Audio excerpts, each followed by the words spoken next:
That morning of April 25, 2010 began for the St. Paul police with several alarming calls. Arriving at the scene, law enforcement officers were shocked by what they saw. However, unraveling this tangle proved to be a much more challenging task than it seemed at first glance. The investigation into this mysterious case dragged on for a long 13 years. The main character of this story, Heidi Firkus, was born on December 14, 1984 in the small town of Hougton Heights, Minnesota. The girl grew up in a loving and friendly family together with her parents and two brothers. From an early age, Heidi was an active and inquisitive child who was passionate about learning. She adored making cards for friends, playing basketball, tennis, and singing in the church choir. In high school, the girl joined the church youth group. It was there that her path crossed with Nick Firkus, a boy who was 2 years older than her and lived nearby. The young people fell in love with each other and after 2 years decided to get married. According to their friends, Heidi and Nick were the perfect couple, no conflicts, plenty of travel, active participation in church life, and exemplary behavior. The couple had big plans for the future. Heidi started working at her father's financial company, while Nick took the position of director at a local carpet cleaning firm. In addition, they actively participated in leading various youth groups in their church. A couple of years after the wedding, the newlyweds moved to a new home in St. Paul, a cozy and safe place, away from the hustle and bustle of the city. It seemed that a long and happy life lay ahead of them. But fate decreed otherwise.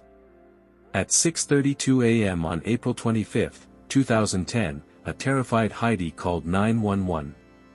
She told the operator that someone was trying to break into their house and gave the address. Suddenly, a deafening sound rang out in the background, a woman's scream, and the connection was cut off. The dispatcher immediately sent a patrol to the specified address, and he himself tried to call Heidi back, but to no avail. Literally a minute later, 911 was called again from the same number. This time Nick picked up the phone. The man was screaming, sobbing, and begging the police and ambulance to come as soon as possible. He confirmed that intruders had broken into their home. According to Nick, hearing some noise, he told his wife not to call the police, but he himself grabbed a shotgun and went downstairs. There he saw a stranger in a hoodie.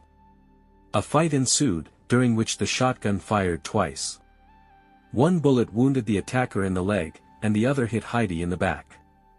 When the police arrived at the crime scene, they found a wounded Nick and an already dead Heidi. The man was taken to the hospital. Fortunately, his wound was through and did not threaten his life. Meanwhile, investigators proceeded to thoroughly examine the house. The first thing that caught their eye was the absence of any signs of a break-in and an intact lock on the front door. This suggested that the intruder either previously had access to the home, or he had a duplicate of the keys. The cops also assumed that the couple could have simply forgotten to lock the door at night, and the robber got inside without any effort. On the first floor of the house, detectives found many signs of a struggle, a lot of blood, and Nick's personal weapon, a shotgun. However, no solid clue was found that could shed light on the identity of the perpetrator. At the same time, the cops combed the neighboring streets and surroundings, hoping to stumble upon the killer, who could still be hiding somewhere nearby. Dogs were brought in for the search, but they also failed to pick up the trail. When questioning the neighbors, the investigators obtained several interesting testimonies. One of the residents said that approximately between 6:15 and 6:20 in the morning, he heard a car racing past Nick and Heidi's house at a frantic speed. However, the man did not remember any special signs of the car. Another witness reported that around 6:20, a blood-curdling male scream reached his ears. This information was confirmed by several more neighbors. The detectives assumed that it was Nick who was screaming. However, the police were puzzled by one nuance. According to their data, Heidi called 911 at 6:30 a.m. And people heard her husband scream 10 minutes before that. In addition, based on the available information, the investigators believed that the perpetrator had been in the house for only a few minutes and fled immediately after the shots. Since no clue could be found, the police went to the hospital to question Nick about the details of the incident. He said that he woke up around 6 a.m. and went down to the kitchen to drink some water. As the man was passing the front door, he heard a noise, as if someone was trying to break into the house. He instantly rushed upstairs, woke Heidi up, and told her what was happening. Nick ordered his wife to call the police, and he grabbed a shotgun himself. The couple decided to go downstairs to exit through the back door. But as soon as they found themselves downstairs, the robber broke into the house and attacked Nick, trying to take his weapon from him. During this scuffle, the shotgun fired and the bullet hit Heidi in the back. When the woman fell, a second shot rang out, hitting Nick in the leg. After that, the attacker fled. And Nick reached the phone and called 911. According to his description, the perpetrator was a man about 180 to 185 centimeters tall, weighing about 100 kilograms. He was wearing a black hoodie with a hood that almost completely hid his face. Because of this, Nick could not make out any other special signs of the robber. And for the police, this meant additional difficulties. Detectives considered several versions of what happened. Most likely, it was an ordinary robbery that went wrong. Heidi and Nick were wealthy people, so their house contained many valuables. Another option is premeditated murder. However, this version raised some doubts, because no evidence was found that someone would benefit from the death of the couple. Of course, the cops could not ignore Nick himself, as is usually the case in such investigations. But there were several nuances here. First, it was Heidi who called 911. And, if you believe her husband, all the time while the intruder was breaking into the house, she was on the phone with the operator. Secondly, all the interviewed relatives and friends of the deceased claimed that Heidi and Nick were a happy couple without any serious conflicts. They had recently returned from a vacation, and the woman had never complained about any aggression from her beloved. However, the detectives decided to more closely examine the married life of Nick and Heidi. And here's what they managed to find out. It turns out that the young family was suffering from serious financial difficulties.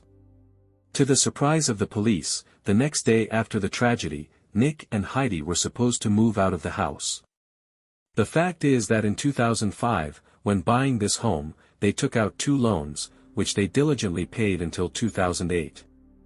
And then, for some reason, the payment stopped, so in 2010 the bank took the house for debts. Nick turned to a law firm, and it helped to postpone the eviction. But in the end, the house was still sold at auction. And on April 26, 2010, the couple had to leave it. During another interrogation, Nick admitted, they and Heidi were indeed going through hard times.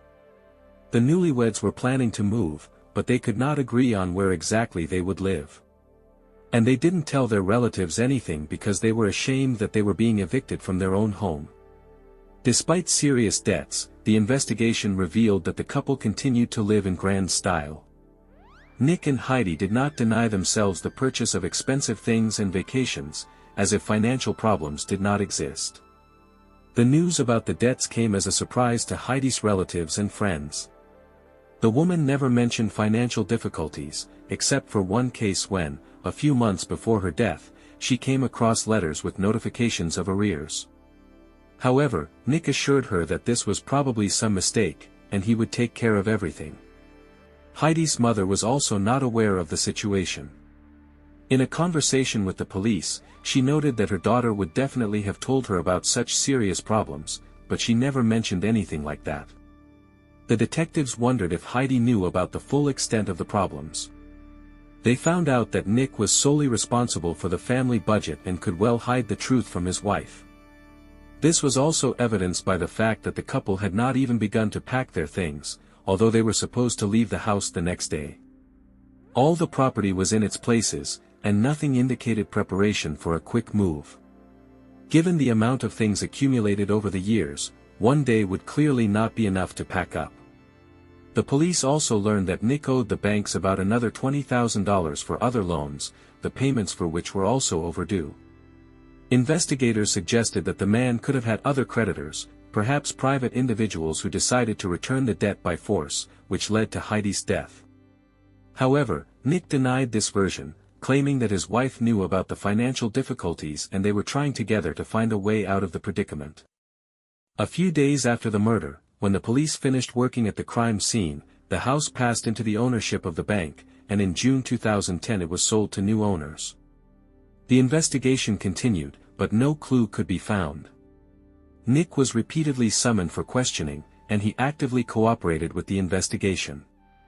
The man even gave a sample of his DNA, but over time he got tired of being a suspect. Nick hired a lawyer who advised him to stop communicating with the police. The defense insisted that his client was a victim who had witnessed his wife's murder with his own eyes. He accused the investigators of not wanting to look for the real criminal. On the advice of his lawyer, Nick hired an artist who, according to his description, made a composite sketch of the suspect.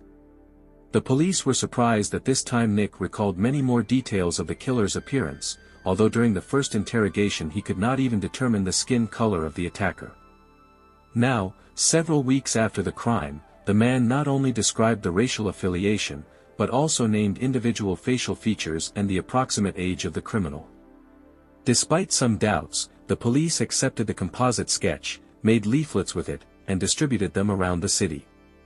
Several calls came in from citizens who reported information about the alleged suspect, but none of them helped to track down the real killer. In the end, the investigation reached a dead end. The investigators tried to start all over again, but this did not give any new results. The police continued to consider Nick's possible involvement, but at the same time worked out other versions as well. The following months brought no progress in the case. 2 years later, Nick married for the second time to a woman named Rachel Watson. They had known each other before the tragedy and later became close due to common traumas of the past. Rachel divorced her ex-husband, who regularly beat her, and Nick was trying to recover from the loss of his wife. Over time, the couple had 3 children and moved into a new home. Due to problems with his credit history, Nick had to ask his parents to take out a mortgage in their name, since it was virtually impossible for him to get bank approval on his own. Despite this, the man diligently made payments, and the family did not experience financial difficulties. But one day Rachel accidentally came across letters in which it was reported about the threat of eviction for non-payment of real estate tax. It seems that Nick had never made this mandatory payment, because of which the house could be put up for auction. The woman demanded an explanation from her husband, but he assured that this was probably some misunderstanding, and promised to quickly settle the matter. However, Rachel doubted the truthfulness of his words. She had already noticed before that Nick likes to spend money on expensive, but not always necessary things. The woman repeatedly found new objects in the house, about the purchase of which her husband said nothing. Then Rachel remembered that Nick and Heidi also had serious financial problems before her murder, and she became very worried. In the end, she decided to leave her husband with the children and filed for divorce. A year after that, it was decided to review the case of Heidi's murder, appointing a new detective, Nicole Sipes, to it. She studied all the materials in detail and focused on the recording of Heidi's telephone conversation with the 911 operator. Nicole wanted to find out if it was possible to determine from this audio the presence of a third person in the house at the time of the attack. With the help of FBI experts, the recording was carefully analyzed. The soundtrack did not contain any signs of the presence of anyone else in the house, except for the couple. According to Nick, the intruder allegedly tried to take the shotgun from him, and a fight ensued between them. However, there was nothing like the sounds of a struggle on the recording. Nicole also studied the protocols of Nick's interrogations and noticed another inconsistency. The man claimed that that morning he woke his wife up, grabbed a weapon, and the two of them began to descend the stairs to leave the house through the emergency exit. At the same time, Nick noted that he let Heidi go ahead. This seemed strange to the detective. Why did the armed man not go first, knowing that robbers had probably broken into the house? In addition, Nicole asked FBI specialists to model in 3D how the attack could have developed, taking into account the evidence and Nick's testimony. And again, a contradiction arose. According to the man's version, the shotgun fired accidentally during a scuffle with the criminal. But the nature of the wound on Heidi's back indicated otherwise. The bullet entered the chest at an angle from top to bottom. That is, at the time of the shot, the weapon was approximately at the level of the victim's head. And Nick said that during the fight he was holding the shotgun at his waist. From Nick's ex-wife Rachel, the detective found out that she also suspected her husband of murder. After the woman found out about the concealment of non-payment of taxes, she began to doubt what else Nick could be silent about. Rachel even asked him point-blank in a frank conversation if he had killed Heidi by any chance. She recorded the conversation on a voice recorder, but the man denied everything. Despite the suspicious facts, Nicole could not understand Nick's motive in any way. The couple really seemed happy, and after Heidi's death, the man did not receive any insurance payments. Only one version remained: Nick was afraid not so much of losing money, but of admitting to lying. The man constantly spent huge sums of money and, perhaps, was terrified that his wife would find out about the real state of affairs, which he had been hiding for years. In the end, he could decide to get rid of Heidi in order to avoid the shame of exposure. After collecting the evidence, Nicole came to the conclusion that it was enough to bring the case to court. In May 2021, Nick was arrested and charged with premeditated murder. The trial began in January 2023. Prosecutors insisted that Nick killed his wife because of financial problems that he was hiding. He could not confess to Heidi that because of his recklessness and deception, they would lose the house and have a bunch of debts. The prosecution emphasized that at the crime scene and in the recording of the conversation with the 911 rescue service dispatcher, there is no hint of the presence of an outsider in the house. The trajectory of the bullet indicates that the shot was fired from above, which contradicts Nick's version of the struggle with the intruder for the shotgun. The prosecutor also drew attention to the absence of signs of a break-in near the front door. Several scratches were found on the door frame, as if someone really tried to open the lock. But the experts concluded that the damage was insufficient for penetration inside. The defense insisted on Nick's version of an unknown criminal who broke into the house. But the lawyers did not provide any new evidence or arguments in favor of this. In the end, the jury found Nick guilty of Heidi's murder. The court sentenced him to life imprisonment without the right to early release. In his last words, Nick again declared his innocence. His relatives also expressed confidence in the man's innocence and promised to support him. But the verdict remained in force, and all attempts to appeal were in vain. I look forward to hearing your thoughts in the comments. Don't forget to subscribe to the channel and hit the like button. Until next time, friends.